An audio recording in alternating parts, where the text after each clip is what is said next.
Hello, and just want to talk about the relationship between writing and thinking. Now, as students, undergrad, postgraduate, you're going to have to do a lot of thinking because you're solving, big problems. You've chosen an important topic, but a lot of students forget about combining that thinking with a lot of writing and getting into a routine that consists of thinking and writing. And there's a couple of reasons, so let's just go through them. The first one is, as you write, so you give your thoughts some expression. And it's only once you actually see your thoughts on paper that you can see them with greater clarity and see them in a way that other people would see them, because nobody can see or understand what you're thinking until you communicate it to them.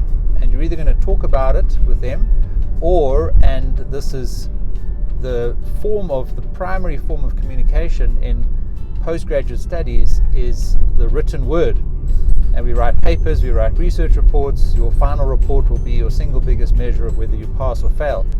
And if you rely on coming to the end of your study as the time when you will magically translate all of your thinking into the writing that you need to do to tell an examiner what you've done in your study and the contribution you make, then you're not doing justice to all the thinking that you'll have had early on in your study, because you simply can't store all of that in your mind. You have to get it out on paper. You have to translate your thinking into writing.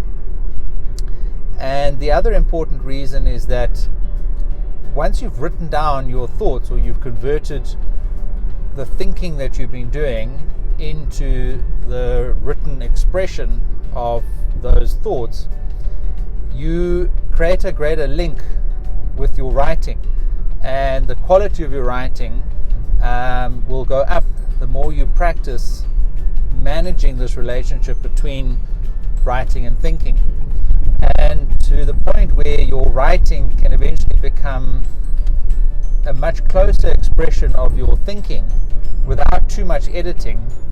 Then you'll become much more efficient as a student.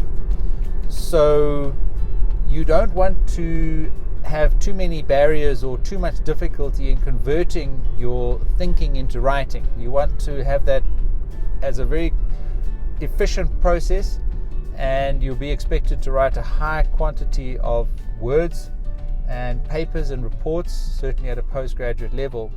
And if you get very efficient at converting your thinking into that written output, then you will be successful as a postgraduate student.